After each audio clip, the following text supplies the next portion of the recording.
Salut, j'espère que tu vas bien. Pour le travail, je suis au col de la Forclaz. Col de la Forclaz qui est en Suisse entre Champellac et Trien. Et j'ai des astuces à te donner, 7 astuces à te donner pour être meilleur en trail. Je suis en train de suivre tout un groupe de trailers qui préparent l'UTMB.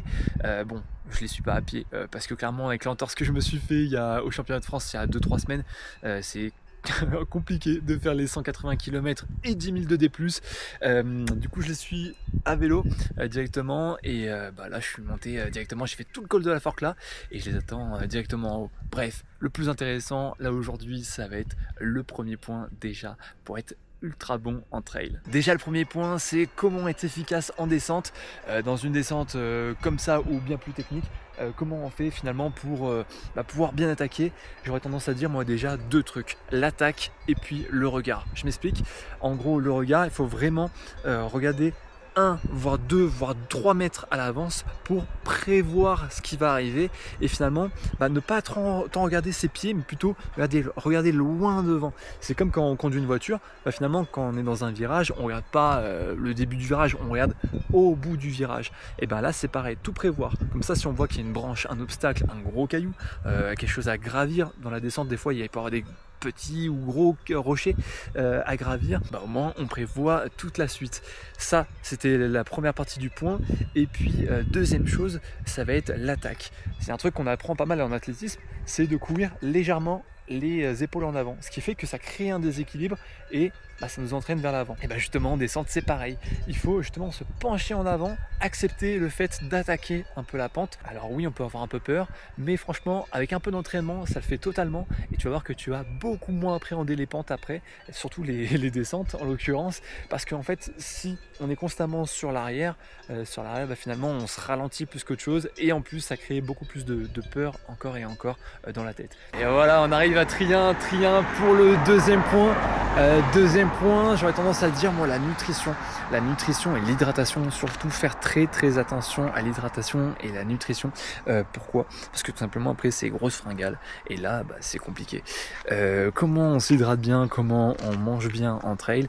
L'idéal déjà c'est de tout tester avant la course, de s'entraîner avec ça, d'entraîner son estomac, parce que si vous mangez un truc qui finalement ne passera pas le jour de la course, c'est dommage. Et ça fait caca dans les buissons, ça c'est une autre affaire. On dit que par heure il faut environ 60 à 70 grammes de glucides, ça c'est pour la partie nutritive, avec ce que vous voulez, soit des gels, soit des bars, soit ce que vous voulez, ou alors même combiner entre bars et boissons ISO. Moi c'est ce que je fais. Et puis en termes de liquide, en termes d'hydratation, on dit qu'il faut environ un demi-litre par heure. Attention, surtout le piège c'est de ne pas boire dès le début, et ça il faut vraiment ne pas hésiter. C'est-à-dire que dès 20-30 minutes, commencer à boire. Et puis c'est pareil pour la nutrition, on dit qu'il faut manger dès le début. Alors dès le début, pas dès la première minute, mais dès la première heure. On dit environ c'est un gel toutes les 35-40 minutes. Et si vous tenez ça, votre gel toutes les 35-40 minutes dès le début et puis l'hydratation, mais alors là vous allez être au top. Ça y est, on a passé la frontière, on est à Valorcine, pile poil pour le troisième point qui se passe en montée. Cette astuce, vous êtes nombreux à la connaître, mais quand tu n'es pas au courant, mais ça peut changer ta vie. Quand tu es en montée, tout simplement, si tu venais à marcher parce que l'effort est trop compliqué pour courir, au lieu de marcher tout simplement comme ça, juste un petit détail, mets tes mains sur tes cuisses et à chaque fois pousse avec tes mains sur tes cuisses et tu vas voir que ça va tellement soulager tes cuisses. En fait ça fait presque comme si tu avais des bâtons pour avancer. Hop! Et d'ailleurs, transition tout trouvée. Point numéro 4, bâton ou pas bâton? Parce qu'on voit du monde avec des bâtons en montée. Mais est-ce que c'est vraiment utile? Eh bien en réalité, si tu t'es pas entraîné avec tes bâtons et que tu n'as pas la bonne technique, finalement tu vas pas profiter de ces 30% d'économie d'énergie.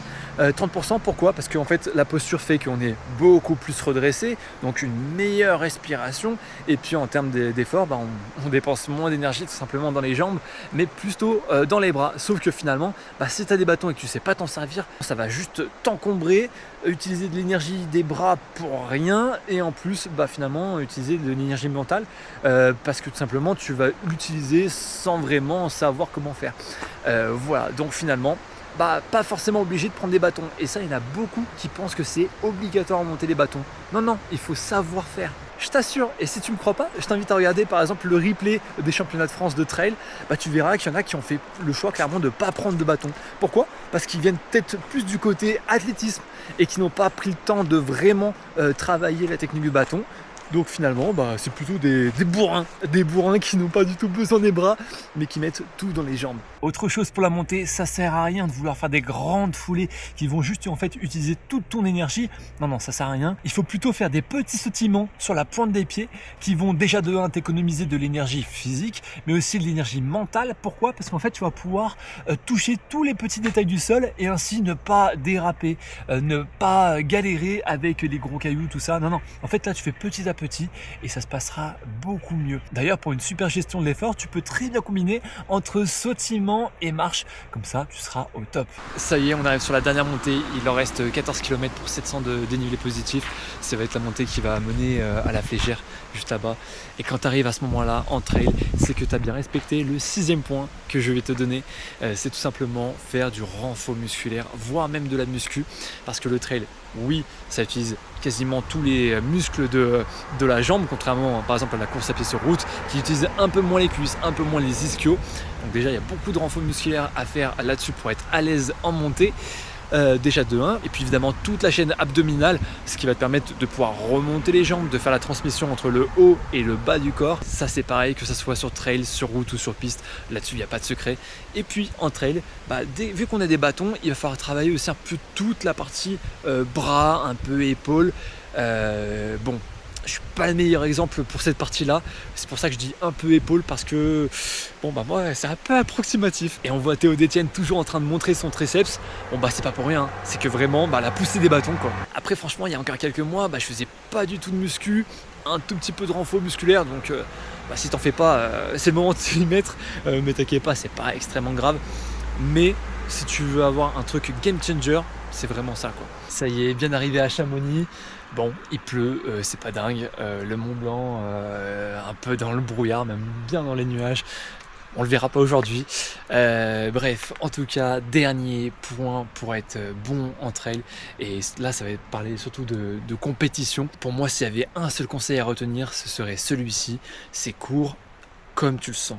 C'est-à-dire que des fois on peut vouloir jouer la place, des fois on peut se mettre la pression au niveau des chronos parce qu'il y a un tel ou un tel qui a fait tel temps l'année d'avant ou l'année encore d'avant. En fait, à chaque fois les conditions climatiques vont être différentes et puis même les sensations personnelles sont vraiment très différentes.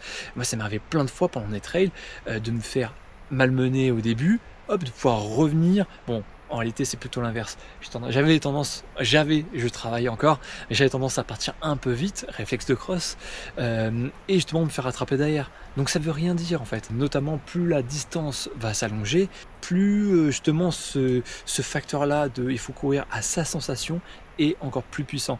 On l'a vu encore là pendant le marathon du Mont Blanc. Les deux devant ont craqué alors qu'ils étaient à peine 10 km de l'arrivée. Voilà. Les gars derrière se sont accrochés. Quoi qu'il arrive, il faut toujours y croire. Et puis même l'année dernière, on l'a vu aussi à l'UTMB avec la remontada là, de Baptiste Chassagne qui arrive donc 2e à la fin. Il faut s'accrocher. On ne sait pas, peut-être que devant ça peut abandonner. Et puis même en dehors de la compétition, si même on joue pas forcément le classement, ça sert à rien de s'accrocher à quelqu'un qui va pas forcément à la même allure que soi.